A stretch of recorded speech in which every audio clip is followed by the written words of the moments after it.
प्रणाम। बैठ जाइए आप लोग। आज हम लोग एनसीईआरटी द्वारा अनुशंसित बुक मल्हार पढ़ने जा रहे हैं, जिसका प्रथम अध्याय पढ़ने जा रहे हैं, जिसका शीर्षक है मातृभूमि। इस पाठ में भारत के अप्रतिम सौंदर्य के बारे में बताया गया है। इस पाठ में भारत के रज में पैदा होने वाले महापुरुषों के बारे में बताया गया है। इस पाठ में भारत के प्राकृतिक विविधता और इसके सीमा के प्रहरी हिमालय के स्थितियों को बताया गया है। समझ गए? तो अब हम लोग स्टार्ट करें। ऊंचा खड़ा हिमालय आकाश चूमता है, नीचे चरण तले झुक नित सिंधु झूमता है। अर्थात भारत के शीर्ष पे उत्तरी भाग में, भारत के उत्तरी भाग में जब आप देखोगे तो इसके शीर्ष पर सिरमौर की तरह क्या हिमालय पर्वत स्थित है, और इसके नीचे चरणों में क्या है? सिंधु मतलब सागर, समुद्र। समझ गए? इसके चरणों में सिंधु यानी समुद्र है। गंगा यमुना त्रिवेणी नदियां लहर रही है, जगमग छटा निराली पग पग छहर रही है।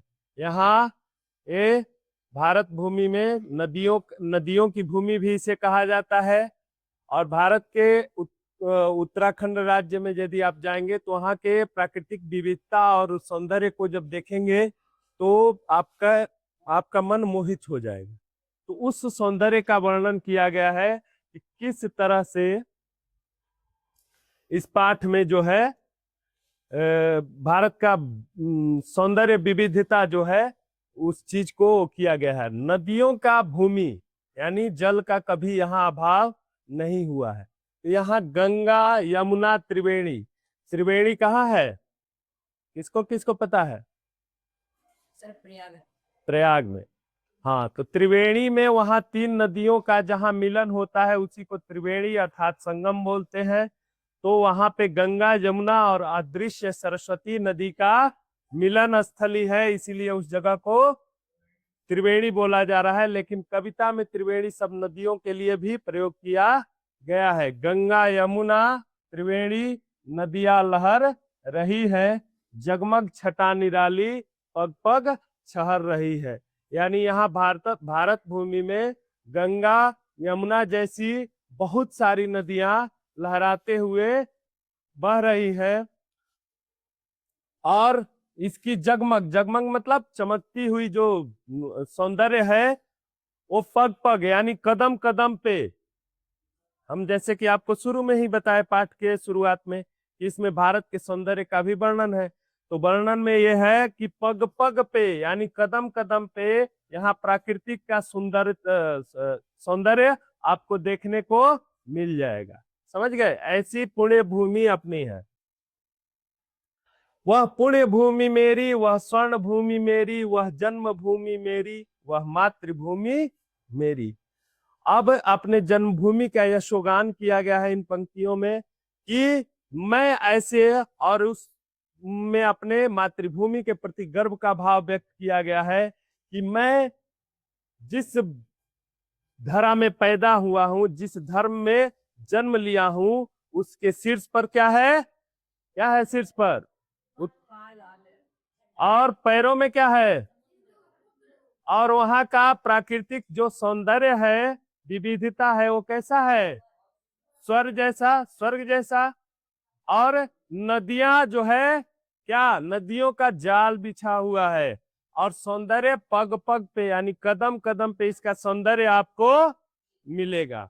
इसके बाद अब दूसरे पंक्ति में कविता में जो है अपने इस भूमि में पैदा होने के प्रति गर्व के भाव को व्यक्त किया गया है कि वह ऐसी पुण्य भूमि मेरी, वह स्वर्ण भूमि मेरी, यानी वह पुण्य करने की भूमि मेरी है, वह सोने के समान भूमि मेरी है, वह जन्म भूमि मेरी, जहां मैंने जन्म लिया वह जन्म भूमि मेरी, वह मातृभूमि मेरी, वह मेरी मातृभूमि भी है। फिर यहाँ प्राकृतिक सौंदर्य के और विविधता के सौंदर्य का वर्णन है।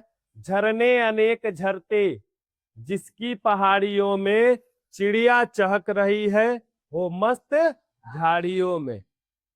जैसे आप जाओगे किसी पहाड़ी इलाके की ओर, जब जाओगे तो देखना पहाड़ों से गिरता हुआ झरना, कभी देखे हो? कितना सुंदर लगता है ना।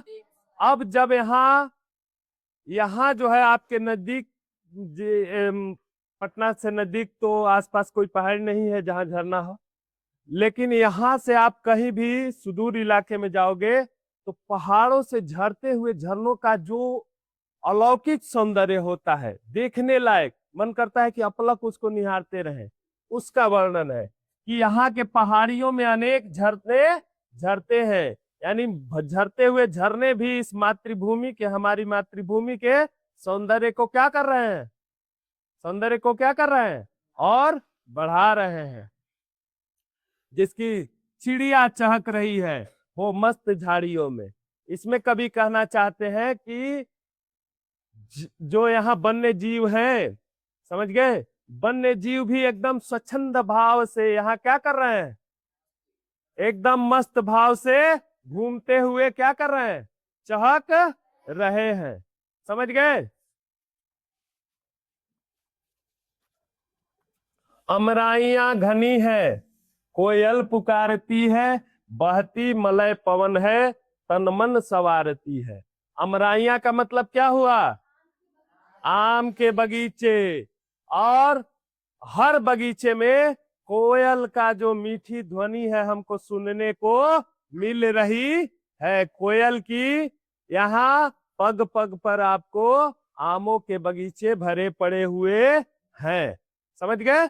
और उन बगीचों में बसंत के मौसम में किसका, कोयल का मधुर आवाज हम लोग को सुनने को मिलता है। उन बागीचों से कोयल की आती हुई मधुर आवाज हमको सुनने को मिलती है। बहती मलय पवन है, तन मन संवारती है। मलय पवन मतलब खूबसूरत एवं सुगंधित हवा। समझ गए। तो यहाँ जो है, यहाँ मलयागिरी पर्वत का नाम सुने हैं आप लोग? कहाँ है? दक्षिण भारत में है। और किस लिए प्रसिद्ध है? मसालों की, गरम मसालों की खेती के लिए और चंदन के लिए। समझ गए।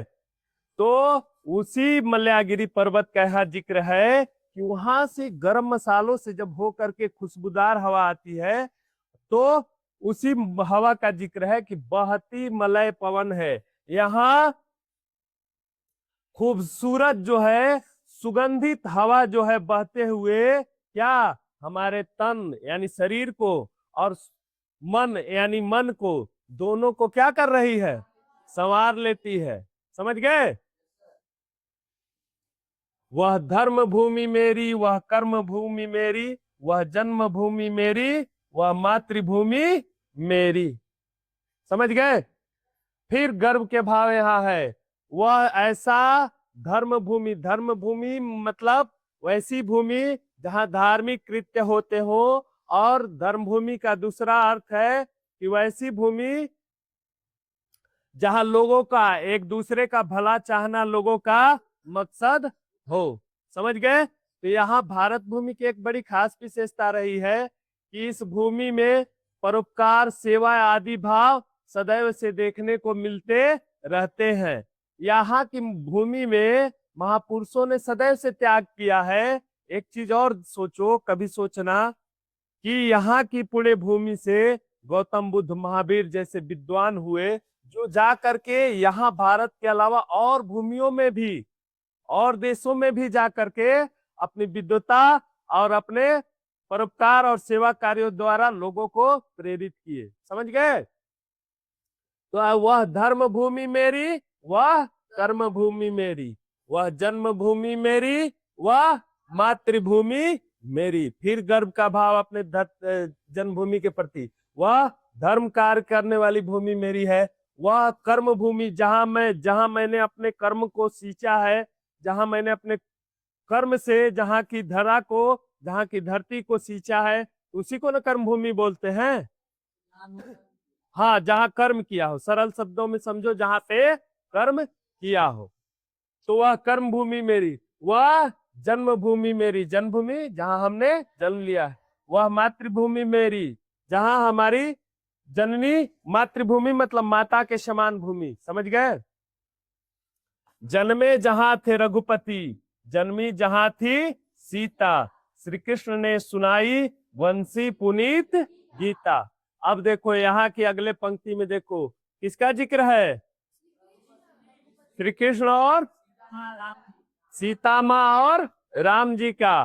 तो रघुपति किसको बोला गया है, हाँ, और क्यों बोला गया है जानते हो, उनके कुल के में एक बहुत ही प्रतापी राजा थे रघु, रघु के नाम से उनकी वंश परंपरा का नाम रघुवंश पड़ा, इसीलिए ऋषि लोग उनको रघुपति के नाम से भी संबोधित करते थे, समझ गए। तो अब यहाँ पे राम के रूप में आपके सामने एक त्याग और आदर्श को प्रस्तुत किया जा रहा है कि एक राजकुल का बालक जिसका कल राज्यारोहण होना है और सवेरे उसको वनवास मिल जाता है सिर्फ पिता के एक कहने पे, पिता के एक कहने भर मात्र से वो व्यक्ति अपने क्या वनवास को स्वीकार कर लेते हैं। ये क्या दर्शाता है, इस बात से हमको क्या शिक्षा मिलती है, आज्ञा का पालन करना, आज्ञा। तो आप स्टूडेंट्स लोग भी जितने ज्यादा आज्ञाकारी बनोगे उतना ही आपका जीवन राम की तरह संवरेगा। परिस्थितियां आई, जीवन विकट होते गया, फिर भी संघर्ष से जो निखरे वही पारस बने, समझ गए। तो यहाँ राम हो चाहे श्री कृष्ण हो, ये लोग सभी क्या संघर्ष से निखर करके आगे बढ़े हैं। जन्मे जहां थे रघुपति, यानी भगवान राम जहां जन्म लिए थे, जन्मी जहां थी सीता, जिस मातृभूमि में पति के प्रति जो पत्नी का परम कर्तव्य होता है उसका सर्वश्रेष्ठ उदाहरण किसने प्रस्तुत किया है, सीता माँ ने, समझ गए। तो उस भूमि में उन्होंने भी अपने कर्मों से त्याग को किया है, समझ गए। तो ये जन्मी जहां थी सीता, श्री कृष्ण ने सुनाई वंशी पुनीत गीता। गीता क्या है, किसी का नाम है नहीं, हिंदू धर्म शास्त्र का एक महाकाव्य है जो कि कर्मवाद पर आधारित है, जिसमें कर्म कैसे किया जाता है इस बारे में शिक्षा दी गई है। अब जैसे देख लो, गीता को यदि आप पढ़ोगे तो उसमें श्री कृष्ण के चरित्र को अध्ययन करोगे तो समझ में आएगा कि सबसे पहले क्या भाइयों के बीच वैमनस्य का विचार उत्पन्न होता है, गीता में ही है ना। वैमनस्य के बीच में मध्यस्थता का प्रस्ताव लेके जाते हैं, लेकिन जब दुर्योधन मना कर देता है तो फिर संघर्ष को और कर्म का रास्ता चुनते हैं ना। तो वही संपूर्ण श्लोक, और उसमें जब आप कर्तव्य से विमुख होने लगते हैं, जैसे गीता क्या है, गीता श्री कृष्ण द्वारा अर्जुन को दिया गया उपदेश है, समझ गए। तो अर्जुन जब अपने पथ से विमुख होने लगे तो उनको प्रेरित करने के लिए उन्होंने क्या किया था, गीता का उपदेश दिया था, वही गीता है।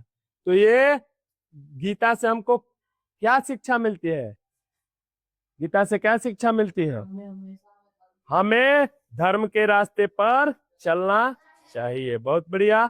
दूसरा, हमें अपने कर्म से विमुख नहीं होना चाहिए, समझ गए, ठीक। हाँ, तो ये पुण्य भूमि ऐसी है कि जहाँ रघुपति, माँ सीता, श्री कृष्ण और श्री कृष्ण जैसे महापुरुष इस जन्मभूमि में जन्म लिए हैं, और उसी जन्मभूमि में मैं भी जन्म लिया हूँ। ये मेरे लिए कितना सौभाग्य की बात है, समझ गए। गौतम ने जन्म लेकर जिसका सुयश बढ़ाया, देखो अभी हम आप लोगों से जिक्र कर रहे थे ना कि दो महापुरुष हुए यहाँ पे, और उन दोनों ने यहाँ के अलावा अदर दूसरे देशों में भी जा करके अपने देश का मान सम्मान बढ़ाया और कर्म करने का सही आचरण प्रदर्शित करने का जो ज्ञान दिया, जैसे गौतम बुद्ध जी और महावीर स्वामी जी, समझ गए।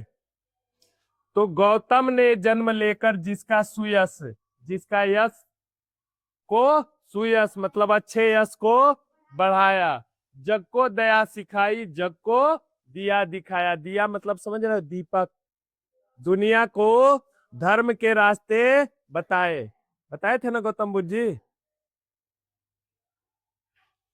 वह युद्ध भूमि मेरी, वह बुद्ध भूमि मेरी। अच्छा, हम लोग को एक बात और सिखाया जाता है कि हम लोग पहले बुद्ध पढ़ते हैं, ठीक, और दूसरा तब पहले बुद्ध पढ़ते हैं तब युद्ध की ओर चलते हैं। तो कुछ लोग इसका तात्पर्य निकाल लेते हैं कि लड़ाई नहीं, पहले हम बौद्धि का प्रयोग करते हैं और फिर कर्म क्षेत्र में कूदते हैं। समझ गए? ये बुद्ध से मतलब बुद्धि और युद्ध से मतलब कर्म क्षेत्र। समझ गए? तो वह युद्ध भूमि मेरी, यानी अपना कर्म क्षेत्र जो है वह बुद्ध भूमि मेरी, वह मातृभूमि मेरी, वह जन्म भूमि मेरी। समझ गए? चैप्टर 1 हम लोग का समाप्त हो गया। ठीक, अब जो है हम लोग अगला चैप्टर कल पढ़ेंगे। इस बीच आप लोग एक्सरसाइज कर लीजिएगा। ठीक, परेशानी होगी तो उसके सहयोग के लिए हम आप लोग के साथ हैं। ठीक, थैंक यू।